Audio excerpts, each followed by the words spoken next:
Jocelyn, thank you for all of what you've done through your board, but on behalf of everyone, we all shake hands with you. This has been an outstanding evening of celebration of manufacturing, so thank you so much.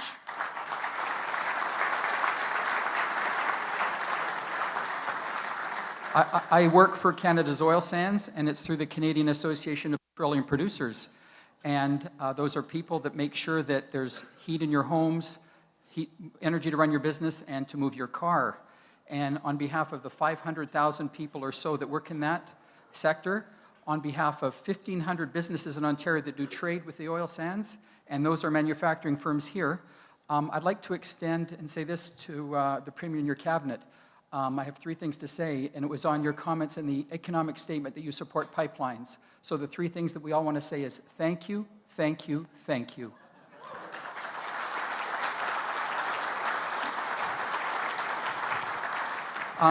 You can probably count on one hand someone who has been away from their province and asked not to come back, but our next speaker actually has had that happen to him.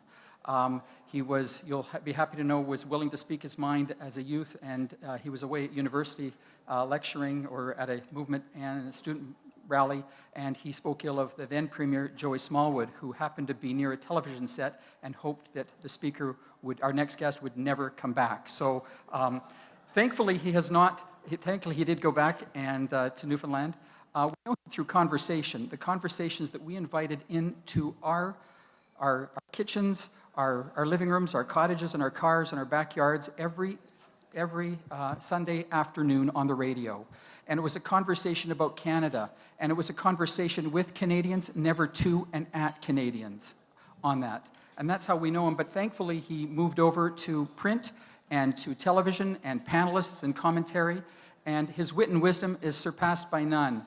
Everyone says, I was listening to Rex Murphy, and they fill in the blank, and he said exactly what I would like to say. He has that gift of the common people, and he's never forgotten it. It was probably born from being raised in rural Newfoundland, where unfortunately he would have seen the intersection of where poverty and joblessness meet. But he would have also seen what resources can do to help bring people out of that, and that would have been the Hibernia. And he's also seen actually the voices of sometimes of those that are opposed for people that are trying to become successful on that, and he raises that against them. He's truly our champion and a great Canadian. Please welcome Mr. Rex Murphy.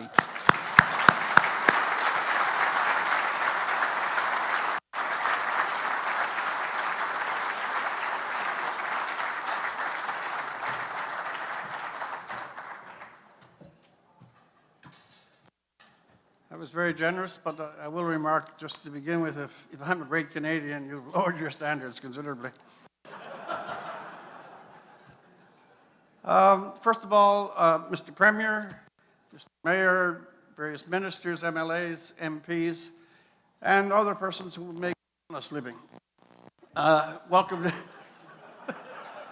Takes a while, but that's okay. Before I get into anything that even bears the slightest chance of being relevant to the reasons why you're gathered, I want to thank Jocelyn for inviting me here. She said about the point of the evening, it would serve us the whole event rather well if there was a predetermined anticlimax. I don't know why this is going up and down. I worked at an organization that frowns on any overt signs of competence.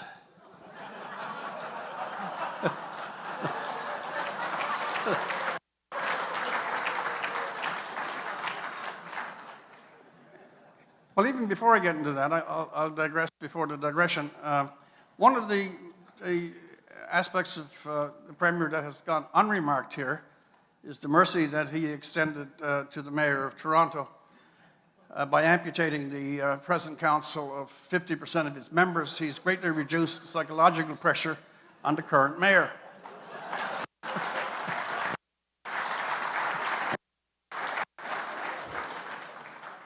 Mr. Tory thanks you very much.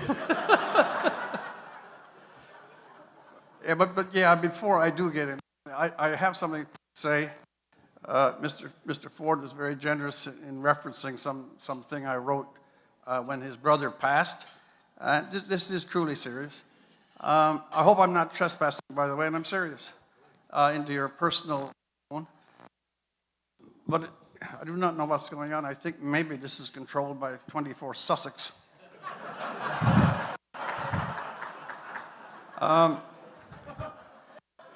But I'd like to read the story of the election here, and I'm not speaking in any partisan vein, I'm not. But the story of the Ontario election has many miracles attached to it. But one of the things I think is unremarked, and I think, Premier, you will agree with this, is that the extraordinary events and success of Doug Ford contained within it some considerable elements of the example and the inspiration that was pioneered by his late brother.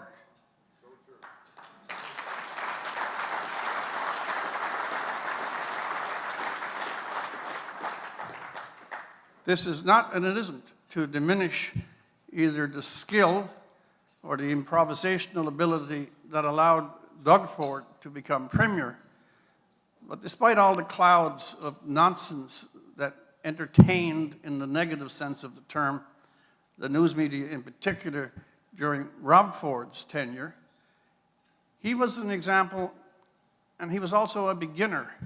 Those forces that are now, in some cases, maligned as populist, I say maligned, when people attempt to put an extreme label on them, I think they were inaugurated and initiated to a considerable extent, at least here on the Canadian scene, by Rob Ford. I'll remark to you one or two things. It's an etymological point. The is a Greek word, and the root of it is demos, which is people. And populist is a Latin word, and the root of that is people as well. And perhaps the greatest verbalist of democracy and the greatest short address that was ever given on it ended the greatest speech in American history with the phrase, of the people, by the people, for the people. The atmosphere that I gather here tonight, and that I am in part ascribing, sir, to your brother, is that he had an instinct and an automatic sensitivity for the people that he met and the people whose plight or circumstances, especially those beneath certain economic levels, the instinctive, wrongly, the instinctive human condition. Yeah, this will be a lot better. Not better for you because you'll be hearing me now. He had this instinctive feel, and he was a political force. He exploded all over North America. And I think some of the impulses that speak to the breaking down of the inherited powers of those who manage us comes from the example and comes from the official life of your dearly missed brother. And so, just say that.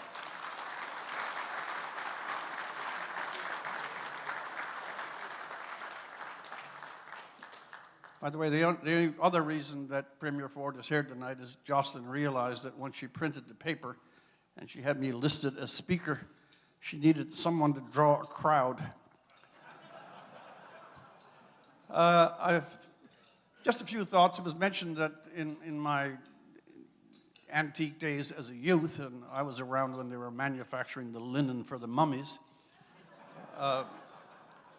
Joey Smallwood, who was a most terrifying human being. He held Newfoundland captive for 23 years, which is longer than certain Latin American rulers.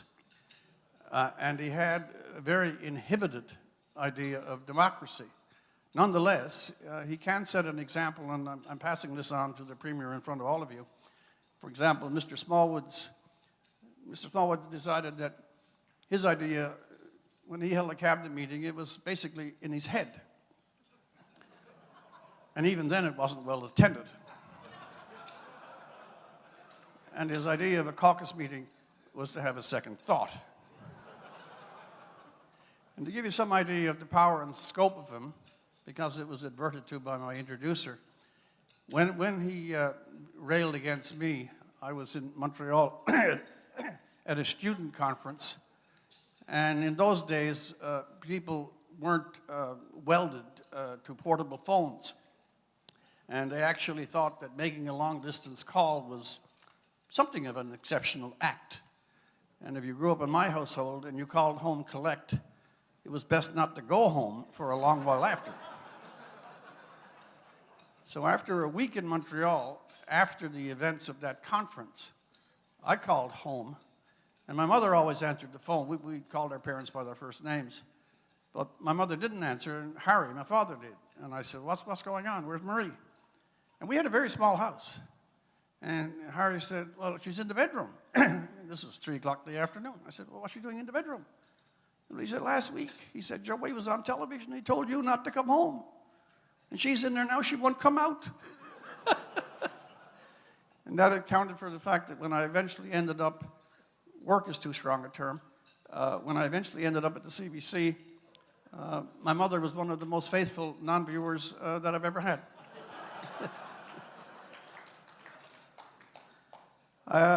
It is a gathering tonight of people who are experiencing something almost biblical in the sense that they have come out of Egypt. You've walked out of the desert of a previous administration. And I don't think, again, I'm not partisan, I'm just saying what happens to be the case. This was an administration that became intoxicated by the idea that it was going to save the world, and the hell with Mississauga.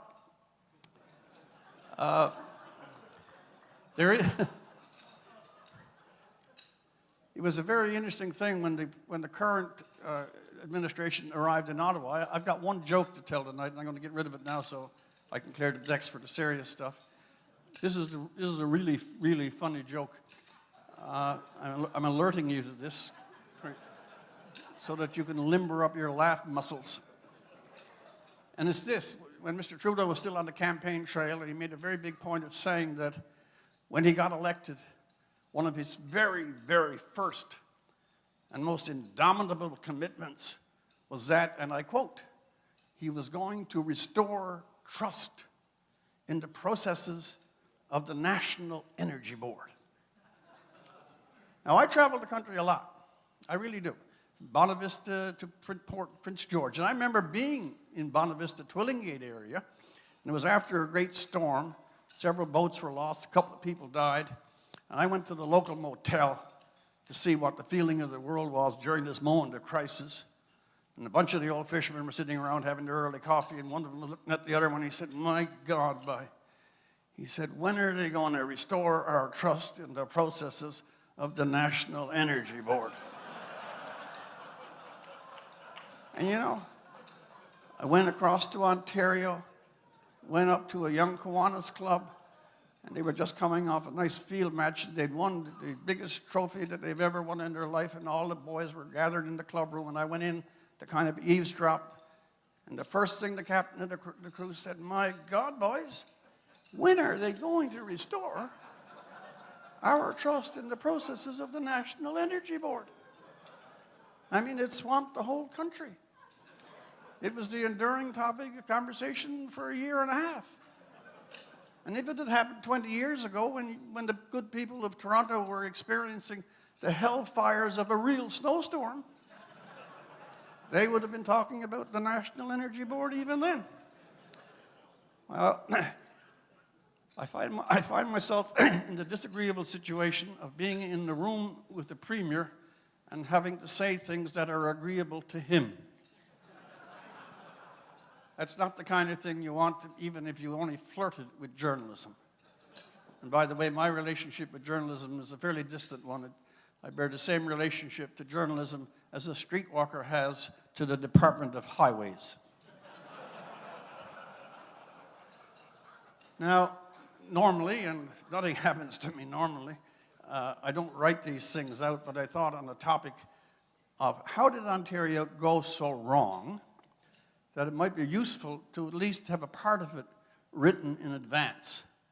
And this is more for your benefit than for mine because it means that eventually I'll finish and you'll get out. Well, I'm going to present you with a thesis. And the thesis is that when people in government forget why they're there, and most importantly, when they forget the absolute element of every democracy, which is the people within it, And when, in most particular, they truly get inebriated by the idea that there's a cause grander than their own jurisdiction, and that if they can inflate that to proportions of a global magnitude, then they start to do strange and peculiar things. And I want to present you the one idea that more than any other has the power to distress the few neurons that the previous government could possibly claim to have. There is nothing that so strips a mind of all powers of judgment than sitting within the narrow space of the average politician's cranium, the idea that he, she, or let's be modern and progressive, or it, or they, if they are instruments of a good cause, which by easy declension turns into a holy mission, that will seize what they are pleased to call their minds. And of all the good causes that litter the minds, say, of Hollywood stars, fretful advertisers, the opinion columns of social justice missionaries, and immature adults over 40 who run and get elected to high office and then adopt flamboyant haberdashery in foreign jurisdictions. There is no concept more pernicious and god-awful than the melange of pseudo-altruism, nature fetishizing, junior high school science that we all know as anthropogenic global warming.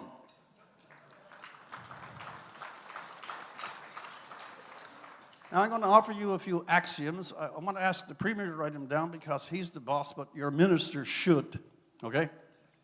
Here's the axiom number 1 in judging whether something should be on the public agenda. If Hollywood showcases any cause at the Academy Awards, you know it is wrong.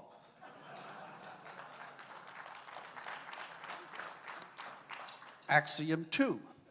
If Susan Sarandon, Pam Anderson's implants, or Leonardo DiCaprio are on the same page, it is the wrong book. And axiom 3, and I'll end at that one, if Al Gore is offered and accepts a Nobel Prize for that idea, you can be sure it is, I'm going to be vulgar, it is the purest, sanctimonious, pestilential bullshit.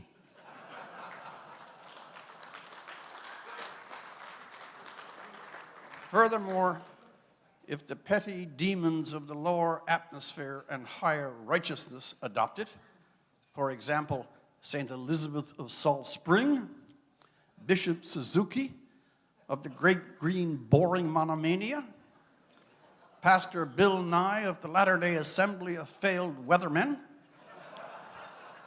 and various apocalyptic cults such as Greenpeace, the Sierra Club, Pembina Institute, and World Wildlife Federation harvest funds for their foundations for this concept, then both by experiment and observation, you have proven it to be shallow, pretentious, and intellectually obnoxious hustle. Such is the serpentine crusade of anthropogenic, apocalyptic global warming, which mesmerized the minds of the elected and unelected busybodies for well over 3 decades, and a cause that once it takes residence in a brain otherwise sadly underfurnished and desperately hungry for tenants, that idea soon ruins it to the ruination of all who are under its sway. Which brings me to the entry of the global warming influenza virus into the previous governments of Ontario, injected into it chiefly through the subtle surgery of one Gerald Butts, who before he found other entertainments on a larger rink was a devout soldier in the green incarnation of the Salvation Army, in his case, the president of the World Wildlife Fund. And of those 3 words, the one to pay attention to and governing the other 2 is fund. His depositees were first Dalton McGuinty, who got, by the way, his start in public life as a body double for Anthony Perkins, Norman Bates, a politician with the charisma of a hat rack, without that instrument's obvious utility. And when he departed the scene, hidden in the smoke of a vanished gas plant, and all the emails that narrated its birth, it then migrated into another host, Kathleen Wynne. First, it must be said, and this is the bigger point, that it is a feature of any jurisdiction that reaches for problems vastly outside its scope or beyond its management, that such a reach is invariably an index of an inability to tend to the problems that really are its business. That's the problem. And if there is any relief to the Association of Concerned Manufacturers, and this is not partisan, it happens that I agree with the ideas, it is that they found in the repository of Doug Ford, a person who understands that the main business of business is business, and that the main business of government is to tend to its own concerns and leave the salvation of Siberia and Hawaii to the people who are in Siberia and Hawaii.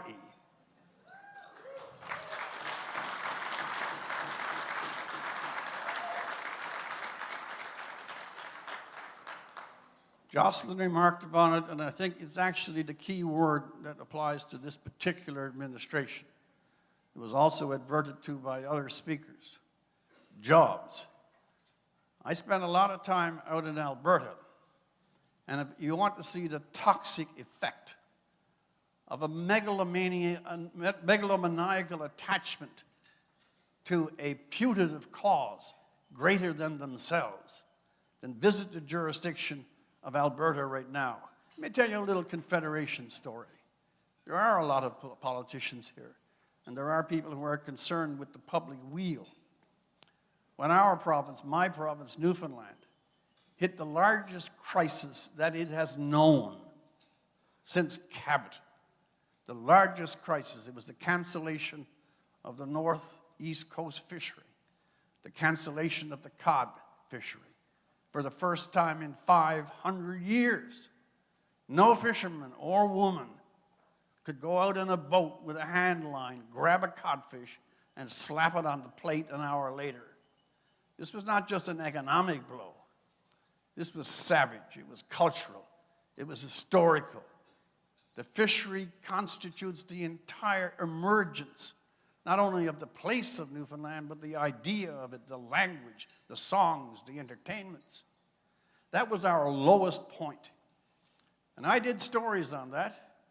And one of the stories that I did, I met a man on the great northern peninsula, 30 miles down from Lancemeadow, and I'm not embroidering. He lived in a house that had been occupied by 4 generations. He had 7 children.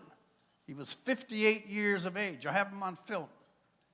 And this house was built by one of the ancient captains. So this was a house.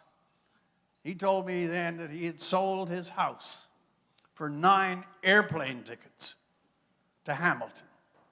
That's how bad it was. That was the worst possible moment. But there was one province at that time, the mid-90s, that either due to providence or a kindly deity was experiencing a boom. Unfortunately, it was a province within our confederation. And in one of the great unsung gestures of confederation, that province, not knowing the malevolence they were welcoming, allowed Newfoundlanders by the droves, by the tens of thousands, to migrate to Red Deer, to Calgary, to Edmonton, to the oil sands. And over time, over 30,000 people, and there were 31,000 in the inshore fishery, found sustenance, they found work, they found a job. There's the kernel. There's the kernel.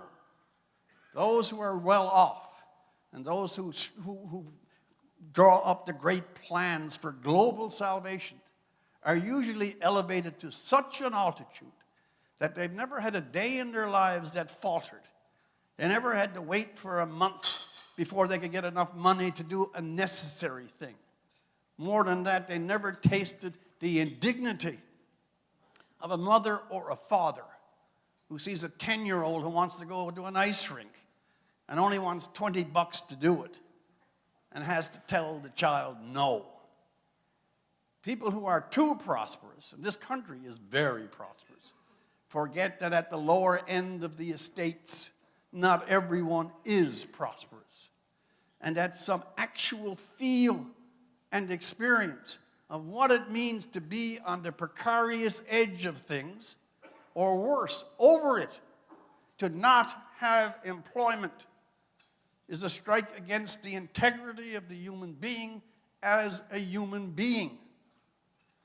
And go off to your 40,000 member conferences in Copenhagen and Rio de Janeiro.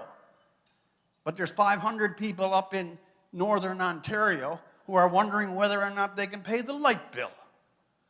The disconnect is so brutal that it should not have to be said.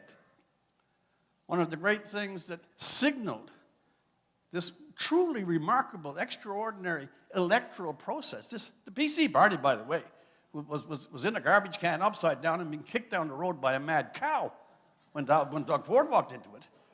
2 or 3 weeks later, he's the premier. This is extraordinary. But I'll tell you, the signal was very clear. While everybody else was being fastidious and careful and not thinking of what counts, how is the province doing? Are its people working? Are there too many suffering? He says, I'm going to cancel the ridiculous cap and trade, and I'm going to defy the auguries and the high priests of global warming. That was the flare that went off, and that was the flare that caught the benign contagion of the entire province. And by the way, that does go back to your brother. If I can make a second anecdote.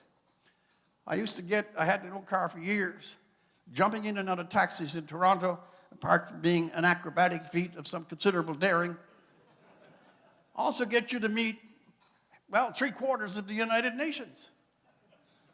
The majority of people driving cabs, because they have not yet mastered the language or they are fresh to this country, some of them with the most exalted degrees, some of them with the most wonderful stories. Imperfect in their language gifts, they end up these 12 and 14-hour shifts in taxi cabs. And I remember when Mr. Ford's brother was the sport of so many of the higher-minded people of my profession, I was jumping in and out of these things for weeks and weeks, and every single time, the African immigrant, the Indian immigrant, the guy from Afghanistan, I wouldn't start the conversation. I'm not one of those damn leeches of journalists who think a taxi cab is the Oracle of Delphi. They started it, and they would say, oh, Mr. Ford, he is our man. And I started to hear this so much, and it was so genuine. And I was asking myself, he's in the middle of a storm. All his betters are mocking him. That's where the perception came. He was thinking of the guy in the damn taxi cab. And for all his rough language, his ready understanding of the plight, regardless of background, regardless of where you came, how you talked, what you believed, this struck the chord. In the great attachment to these superior causes, the better people have forgotten the people that count. And now I come to the Manufacturing Association. They come to the elements of a society that government should tend, should nurture, should celebrate.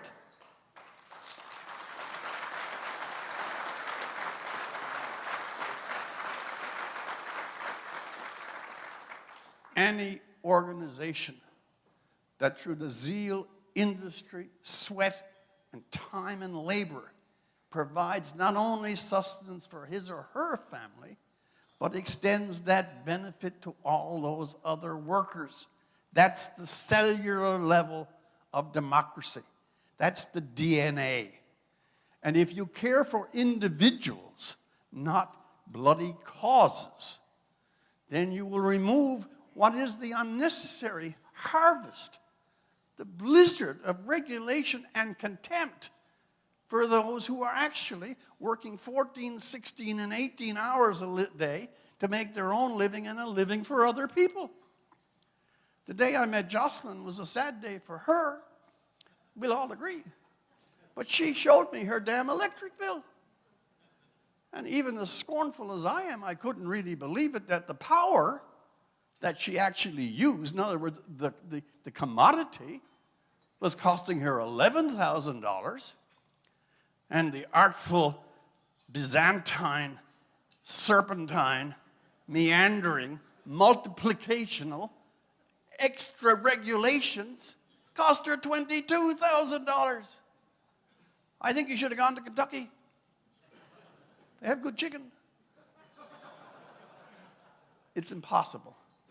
And so if the focus is, and this is where I will come back, if the focus on the Association of Concerned Manufacturers isn't the cliche, obnoxious stereotype of greedy business, if these people are the heart and soul of the various communities in which they have their operations, if their employees are the people who go to the schools, who visit the post office, occasionally go off to a bingo game, who haven't got great reserves of cash, but who have that elemental dignity that comes from knowing that they're associated with an honorable occupation. They receive the money that they need to provide for their families as an exchange for their work. And let me tell you, money earned is always 20 times more valuable than money given, by definition.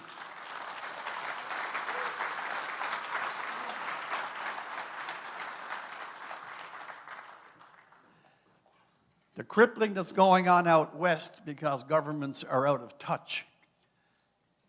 I won't dwell on it, I'm going to wind it up in a minute. But it is so savage. You had the most precipitous decline in world prices in oil in a couple of decades. That's pretty bad. Then Fort McMurray just about burns down. I was there afterwards. A whole city, and it is a city. By the way, you didn't know that about a month later, it was flooded. And then they had internal problems and backups. The world oil price has gone down. Fort McMurray is burned almost to the ground. The capital is leaving the economy. The companies are shutting down. The pipelines are being thrown out the window by the careless bunch in Ottawa. There's nothing, I mean, the story of Job, this is a Disney fairy tale compared to Job. This is beyond reason. And at the very moment that they are almost pinned to the ground and nailed to the rock, the federal government says, let's put a tax on oil. I mean, in what white-walled room that has many cushions do they make up these policies? They decide, I mean, the poor body was cold. And they want to kind of have another jab before it goes into the ground. It is impossible to believe the missionary zeal of people who don't keep their feet on the ground, who don't respect the common man, as he is so derisively referred to so often. If the Ontario manufacturers, and I believe them, are in the main those who take some real significance from applying their life's own skills to initiating or growing businesses, if they have civic conscience, if they like their communities, if they like their towns, if they like their city, if they have fealty to the idea of democracy, and they're sustaining so many of its citizens in a healthy and a benign manner, then these are the cells of the body. And that is why when a premier lends the dignity and aura of his office to signal his understanding of these facts, I think that that is a good thing. And I would say it if he were a liberal. I wouldn't say it if he were an NDP, because there are limits even to my mercy. But you know what I'm saying. We've got to get the people to understand, the people that are governing, that they are not sages, they are not prophets. They enter into some sort of special weird world where suddenly they believe it's given to them as to a divinity to shape things as they see them in either ignorance or insolence towards the people whose lives they are governing and interfering with. The message of Rob Ford, the message of Donald Trump, the message of Brexit, the message of Paris. There are other places too. Is that this old idea that somehow or other there are a bunch of managerial geniuses who govern societies from on high and who never tasted the perils and precariousness of life at the edge of poverty. That day is gone. And it's a revolution that is going on all over the place. Let me bring it to this point. I think that a group such as yourselves, self-described as saying we either take it or we fight it, there's an impulse in people. They smell, they scent when democracy really is losing its grasp of its own roots. And that when people really take them too much for granted, when those in office ignore them. When, for example, in Ontario, you had the wonderful situation where they built windmills. I think Dalton McGuinty must have had a trip to Holland when they passed the marijuana legislation. They built windmills. And when the power finally came onto the windmills at 6 times the cost of the power that you actually use, they had to talk to New York State Power and ask them if they would be able to accept it if Ontario paid them to take it. That's a fact. So bring it home. You can ignore reality, but reality will not ignore you.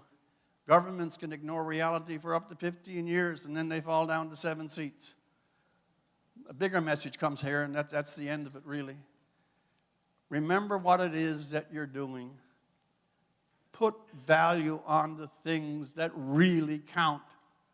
It's a great word of Samuel Johnson. He says, people more often need to be reminded than informed. They need more often to be reminded than informed. Here are the things that I would remind you of. You know them already, but they are not at the center of our consciousness as they should be.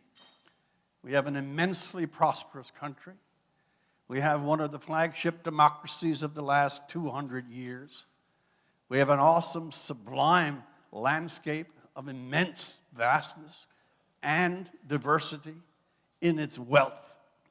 We have an intellectual superstructure in our universities and schools. We have banking institutions. But more than any other thing, because of the contributions of people who came before this particular prosperous time, this internet age, those who in much worse circumstances and under much greater pressures and under much more duress and relying more on muscle and courage than any other element, they built this thing up over the generations. It was work. It was industry. It was self-reliance. It was the virtues of every citizen. And that's underneath all the other talk. That's what's going on with the coalition of concerned manufacturers, jobs, their application to life, the sense of personal integrity, self-reliance, and industry.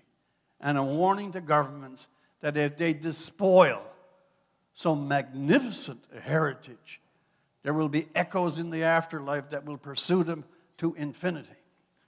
I won't leave you on so obviously evangelistic note, but if you will put up with it, actually you've got very little choice. I'm going to give you one more anecdote that I've told to every place that I was allowed into, and in some cases was allowed to leave. It's about again, Newfoundland, because I know nothing else. In 1997, our bunch back home invited Queen Elizabeth II to come over to Newfoundland to celebrate the 500-year anniversary that Elizabeth I let John Cabot, who was from Genoa, Italy, and who was living in Bristol, England, he was a confused Italian, He was going off in search of Beijing, and as it was then known, Peking. And as you all know, 2 or 3 or 4 months later, he ended up in Bonavista, Newfoundland. Now, even in the 14th, turning to the 15th century, it's not all that easy to mistake Peking and Beijing. I'll have you know that it wasn't until 1987 that Bonavista even had a Chinese restaurant. So this was a maritime error of some considerable magnitude. And it's obviously the kind of thing that Newfoundlanders like to celebrate and perpetuate. It explains some of the governments that we've elected down there. Anyway, to get to the point, this is real, it's true. Doesn't make it any better, but it is, it's true. I was sent down with a camera crew. So were half the world. It was a regal visit. Anyway, they took her up to Bonavista, and it turned into a tragedy. There was rain, there was snow, there was sleet, there was fog, high wind, icebergs, more rain, sleet. You couldn't see her. The cameras couldn't find her. She was so deeply inside the fog packages and the sleet vault and the snow squalls. No one knew she was there. It was June the 24th. What did they expect? However, we're a smart people. You might have had doubts, I know, especially the last 30 minutes or so. We're a smart people. They said, look, we can't leave her in this situation. No one will know she was here. So they brought her into St. John's. And the next day, they took her to a small business, by the way. They took her to a small business, the most famous small business in all of Newfoundland, which may surprise you to learn is a biscuit factory. But the renown of Purity Biscuits, that's what it's called, is 100,000 times better known than Tim Hortons to Canadians. It's in every Newfoundlander's soul. I'm Roman Catholic. I grew up under, and I ate for my entire lifetime, Purity round lunch biscuits. And my friend Leo White, who's a Protestant, besides going to hell, he, well, he will. He grew up on Purity square milk lunch biscuits. See my point? Didn't matter the denomination, didn't matter where you lived. There was a Purity biscuit for every Newfoundlander. That's why she was in the damn factory. So she's there. And she's on a dais, something like this one, a bit higher. She got that purse, so she's on a tilt. And there are 3 steel vats in front of her, filled with 3,000 pounds each of warm biscuit dough, being stirred by giant blenders that are being manipulated by a man on the stage in a white coat pressing buttons. He's stirring the warm biscuit dough. So she leans over to where he is. Now remember where she is. She's in the Purity Biscuit Factory. And she looks up at Buddy, and I can't do the accent. And she says, "And what are you making, sir?" And there is a pause as long as the Reformation. And finally, Buddy looks down at her and says, $13.50 an hour, ma'am.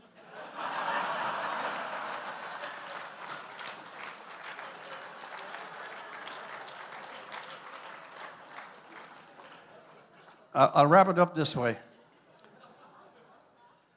Governments need to be told that they can't wrap themselves in self-chosen grand visions at the expense of the ordinary lives and the normal functioning of the provinces, states, or countries that they run.